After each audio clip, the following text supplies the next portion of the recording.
Hey, fifth graders, it's Mrs. Timmons, and guess what?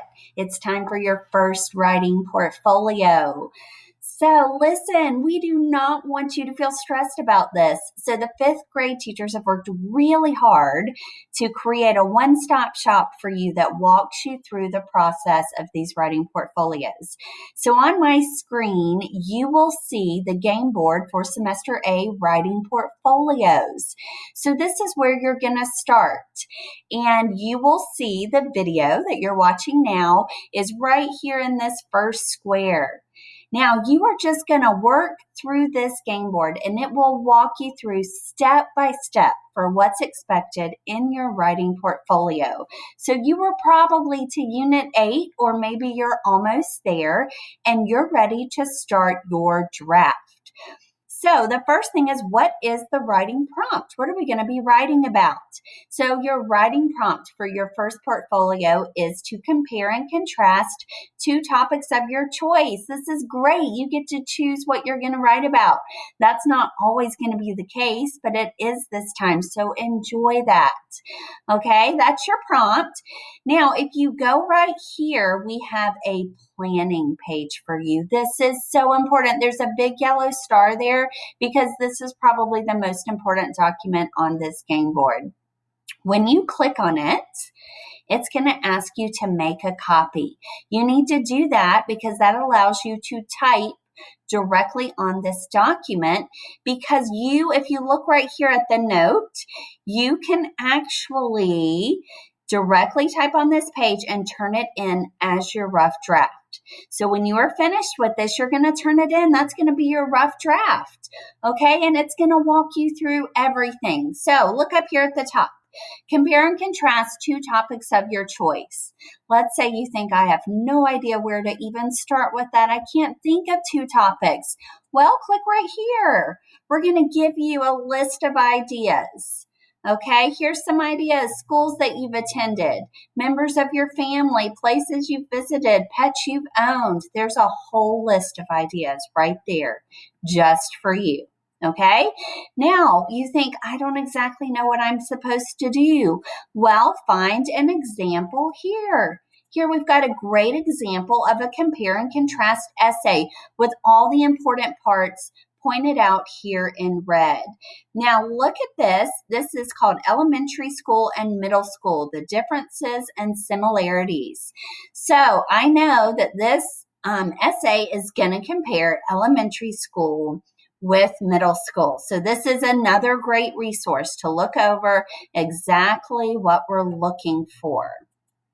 All right, now if you go down here to where the chart starts, we have given you sentence frames and sentence starters for every paragraph.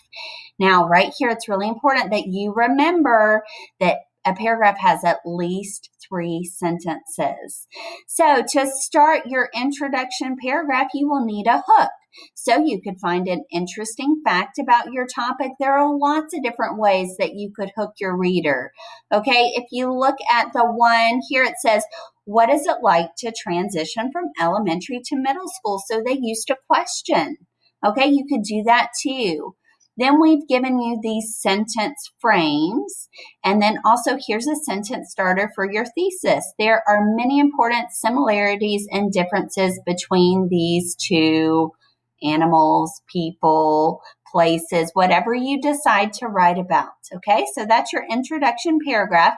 You will click in here and type directly in. You can also move some of this stuff. So if you don't want to write it exactly like that, you can delete it and then add what you would like. It is fine to do that. Okay. Your second paragraph, you're going to explain the important similarities. So first, elementary and middle school are similar in many ways.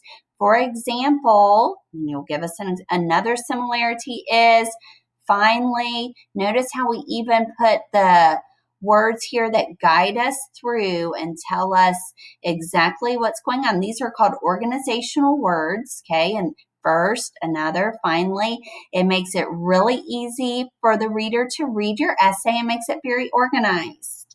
Then your third paragraph, you're going to explain the differences, okay? And it's going to look very similar to your topic above. You're just going to talk about the differences. Now you'll have your conclusion paragraph here where you're going to wrap it all up, remind us again of what you compared and contrasted. Okay, so when you're finished with this, to turn it in, you're going to go over here to File, Download, and you're going to download it as a PDF. And then when you get to the Dropbox for your draft, you will upload that PDF into the Dropbox, and you will have completed your rough draft for your compare and contrast essay. Now, if you look over here, we've attached the rubric. If you click here, you'll see the rubric, exactly what we're grading you on. There's a Venn diagram here if you need it. Now, when you get to Unit 10, that's where you're going to turn in your final essay. So we've also included some ways to edit and revise. Your teacher's going to read your rough draft, and she's going to give you some feedback. But if you go right here, again, we're going to make a copy, because when you edit and revise your rough draft, you can click right on this and put check marks in, or X's, however you want to do it, to make sure that you've gone through this checklist, okay?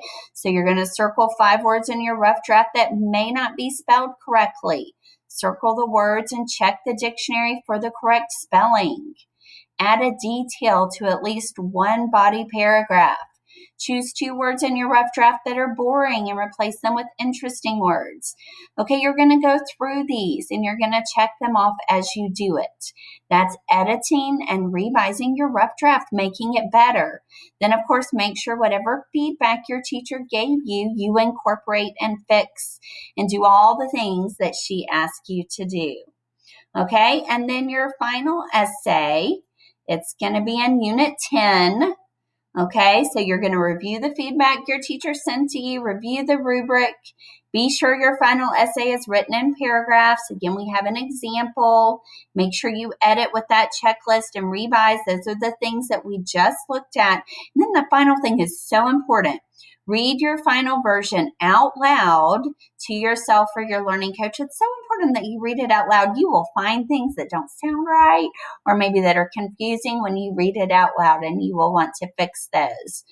Then your final version, you will upload in the Dropbox. We do ask that your final version is typed, so make sure that you do type it and then upload it in the Dropbox, and you will have completed your first writing portfolio for 5th grade. And we are going to be so excited to read those. This is a fun assignment, y'all, and I love that you get to choose your topic for your first writing portfolio. So have fun. We can't wait to read them.